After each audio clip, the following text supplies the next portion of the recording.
Being a library fairy and a conductor is all about being punctual. And according to my watch, it's time to read another story. Now, you all know the story of the night before Christmas, but we're going to read about the night before Christmas. And let's see what happens if they are successful or I'm just going to see what happens. 'Twas the night before Christmas, with too much to do. Our tree wasn't up yet, and Mom had the flu. Our cookies were burned. They were presents to wrap.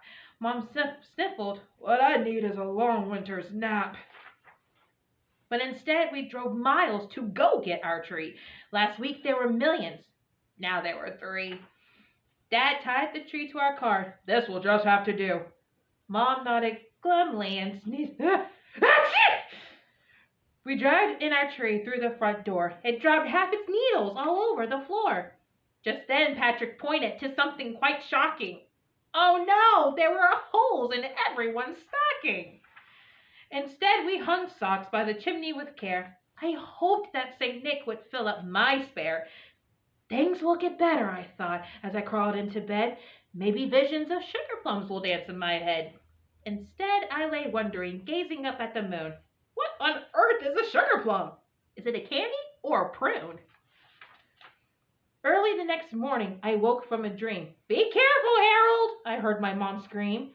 Out on the lawn, there arose such a clatter. I sprang from my bed to see Dad on a ladder.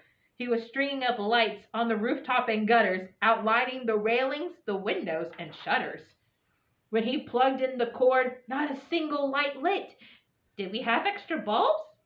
Yes, but none of them fit.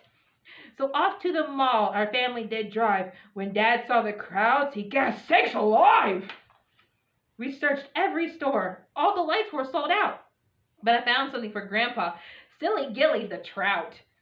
Finally, all done with our last-minute shopping, we flew past the food court without even stopping.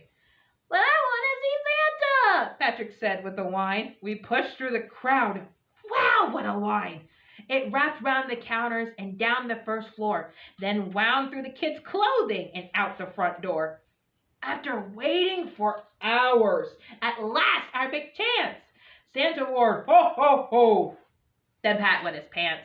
"Let's go home," we all cried, Mom, Patrick, and me. Even jolly old Dad sighed and said, "I agree." So on the way home, we sang the Jingle Bell song, all while I was thinking nothing else could go wrong, when what to our wondering eyes should appear but a gigantic mess. That much was clear. The tree was knocked over. My snow globe was shattered. Ornaments were broken. Tinsel was scattered. "Bad kitty!" I shouted. Then Mom started to weep. "Christmas is ruined and I need some sleep." "No, it's not, Sugar Plum. These things are just stuff. Christmas is about love, and we have quite enough." He tucked Mom in bed for some much-needed rest. Then we 3 busy elves all gave it our best. As snow gently fell, turning the earth sparkly white, I knew in my heart Christmas would turn out just right. Dad read us a book and gave us a kiss. It was my favorite story. And it began like this. "'Twas the night before Christmas, when all through the house not a creature was stirring, not even a mouse."